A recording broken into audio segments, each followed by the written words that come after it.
E aí, pessoal, hoje eu vou estar explicando para vocês um pouquinho sobre a Safety Net, falar, né, como essa API funciona e por que alguns aplicativos usam ela. Muita gente tem um certo receio de desbloquear o seu bootloader, de fazer root, porque alguns aplicativos, né, que usam a Safety Net vão parar de funcionar. Então, eu vou tentar clarificar o máximo dessas dúvidas aqui nesse vídeo. A Safety Net é um conjunto de APIs feitos para aumentar a segurança de um aplicativo. Aqui nesse vídeo eu vou falar da mais popular, que é a Safety Net Attestation, e o pessoal, né, chama o Safety Net Attestation normalmente só de Safety Net. Então aqui nesse vídeo, se eu falar Safety Net sem nada, vou estar mais me referindo à API de Attestation, porque é a que mais interessa aqui nesse vídeo. A Safety Net Attestation é uma API do Google Play Services que vários aplicativos usam para verificar se aquele aparelho Android que está rodando aquele aplicativo é seguro, se o software daquele aparelho não sofreu por adulterações, né? Também verifica se aquele dispositivo passou pelos testes de compatibilidade da Google e assim aumentando a segurança tanto do usuário quanto do próprio aplicativo. Existem vários aplicativos que usam essa API, os mais populares acho que seria o Pokémon Go, também tem o Google Pay e alguns aplicativos de banco. Aí vocês me perguntam, mas para que isso serve? Para que isso daí existe? E a resposta, eu já falei agora há pouco, é para aumentar a segurança. Só que para ficar fácil de entender, vamos dar aqui alguns exemplos. Imaginamos que você tem um aparelho Android e ele foi infectado por algum vírus. Rodar, né, um aplicativo sigiloso, um aplicativo que requer segurança em um aparelho onde a segurança foi fragilizada, não é bacana. E não é só nesses casos onde a segurança foi comprometida, mas existem alguns aparelhos Android que não foram certificados pela Google. Pensa assim, então, você comprou uma réplica de um iPhone que roda Android. Você confiaria nesse dispositivo?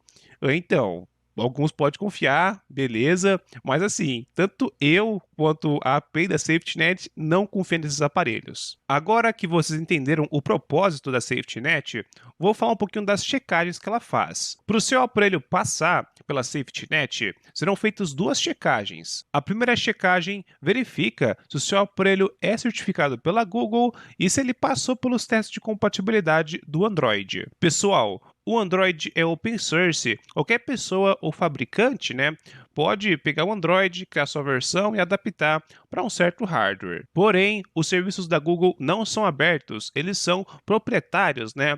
No caso, o GMS, que é o Google Mobile Services ou os serviços da Google. E se alguém fabricar o seu próprio dispositivo Android e quiser comercializar ele com os serviços da Google, né, com o GMS, vai ter que pedir uma certificação da Google e passar pelos testes de compatibilidade do Android. Para não ficar muito vago, esses testes de compatibilidade são chamados de CTS, ou Compatibility Test Suite, que é uma ferramenta para os desenvolvedores testarem o software, né, daquele aparelho onde o Android foi implementado. Alguns exemplos de dispositivos que são certificados são várias. É bem provável que se você comprou seu aparelho e ele vem com os serviços da Google, é quase certeza que ele é um aparelho certificado.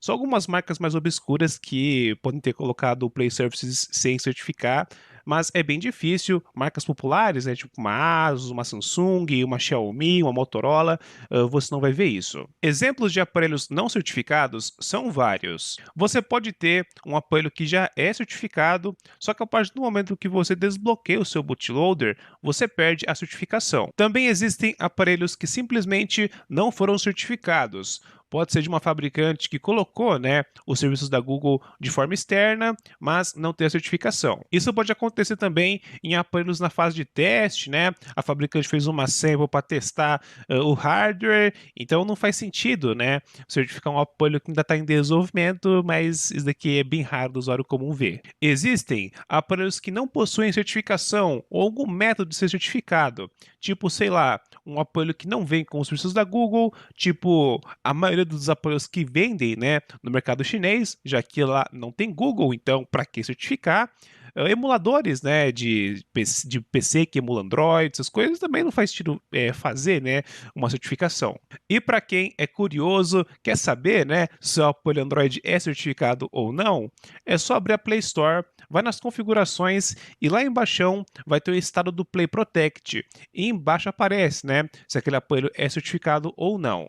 E essa primeira verificação é chamada de CTS Profile Match. A segunda verificação checa se o Android daquele dispositivo é íntegro. Existem diversas formas de quebrar a integridade de um dispositivo, e qualquer modificação feita por um terceiro vai afetar a integridade. Por exemplo, um aparelho que foi infectado por um vírus. Se esse vírus aproveitar de um exploit e conseguir, né, modificar o sistema, alguma coisa, a integridade foi afetada. Essa segunda verificação é chamada de Basic Integrity, ou Basic Integrity, não sei como que fala. Se um aparelho Android passa por essas duas verificações, no caso a CTS Profile Match e a Basic Integrity, significa que ele vai passar pela Safety Net. Então, todos os aplicativos, né, que usarem a Safety Net Attestation naquele dispositivo devem funcionar numa boa. Porém, a verificação desses dois valores, né, do CTS Profile Match e do Basic Integrity,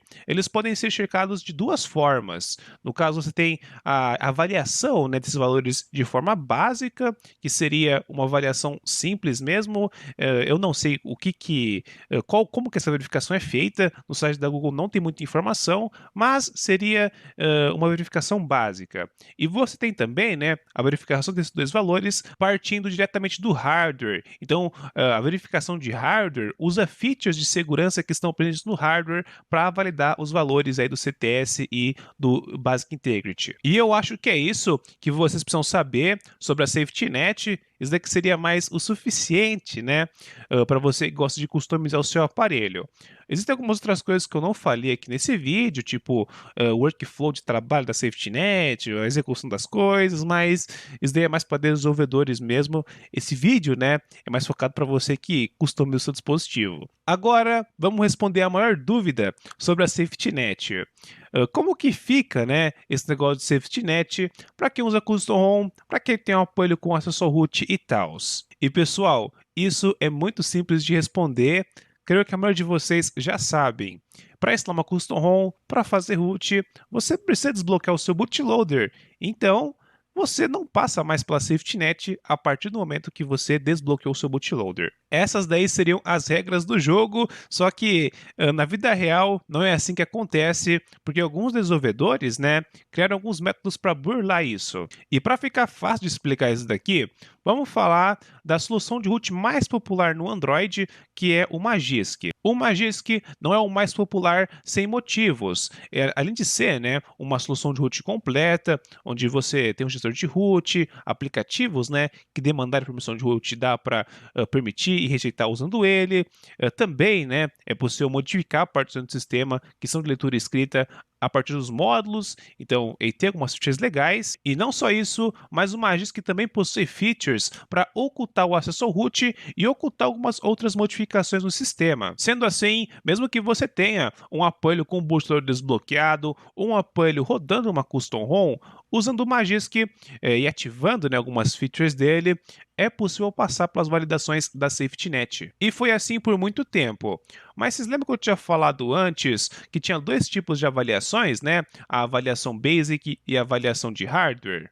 Antigamente, só existia a avaliação Basic, e o Magisk consegue burlar essa verificação suave, super de boa, só que um dia, né, a Google fez a implementação dessa verificação a partir do hardware, né, que tem os valores do hardware, e o Magisk não consegue mais burlar esse tipo de verificação, já que os valores dependem do hardware. Beleza, mas qual o tipo de avaliação que o meu dispositivo usa? Ele usa a avaliação Basic ou a de hardware? A Basic é uma avaliação simples, e por não ser, né, uma avaliação de hardware, é bem provável que toda a implementação dela é a partir do software. Então, todos os dispositivos são compatíveis com esse tipo de avaliação. Já a avaliação hardware, ela é mais complexa porque ela depende, né, de valores que estão no hardware. E não são todos os dispositivos que suportam ela, só aparelhos mais recentes. Se você tem, né, um aparelho que foi lançado de fábrica com Android 7 ou superior, é bem provável que ele já suporta a avaliação de hardware. E sendo bem sincero,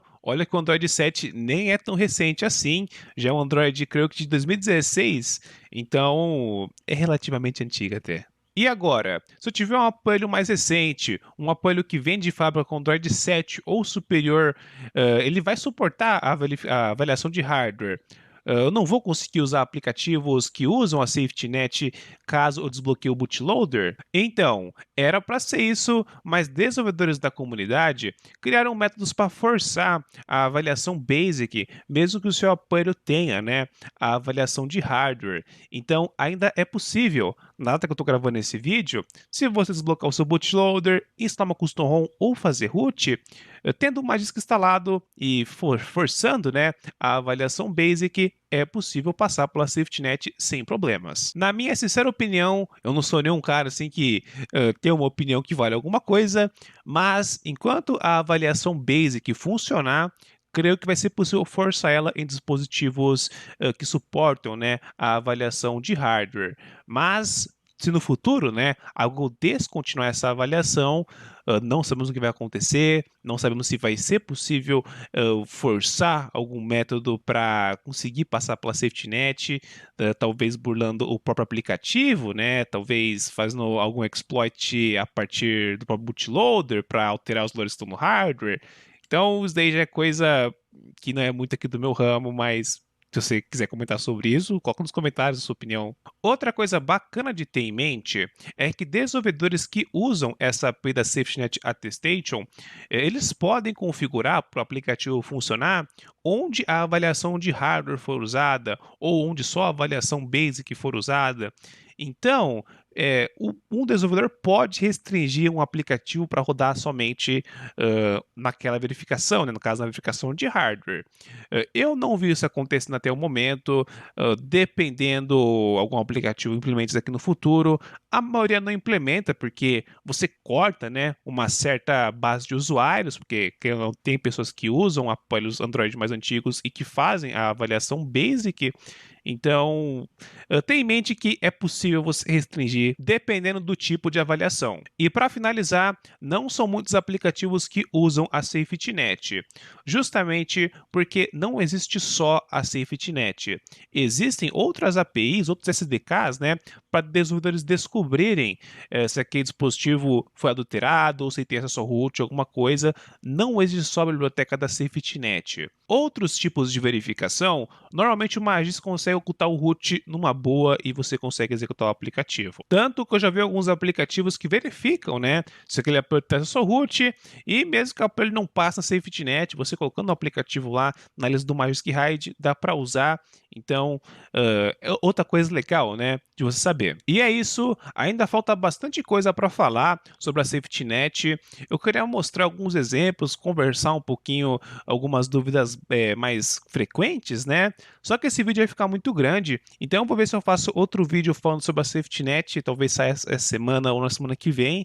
Então, se você tem alguma dúvida sobre a SafetyNet, coloque nesse comentário, talvez eu responda a sua dúvida lá no próximo vídeo e eu vou tentar cobrir bastante coisa, as dúvidas aí mais comuns. E deixa o like, se inscreve no canal, coloca nos comentários tanto a sua dúvida quanto a sua opinião, né, sobre esse negócio de SafetyNet. E para resumir aqui o vídeo sobre esse negócio de custom ROM, de SafetyNet, boost desbloqueado, de root, para simplificar, ó. Atualmente, na data que eu estou gravando esse vídeo, se você tem um aparelho com custom ROM, com booster desbloqueado e tal, você ainda pode passar na SafetyNet nesse aparelho de boa, forçando a verificação basic. E é isso. Bye bye.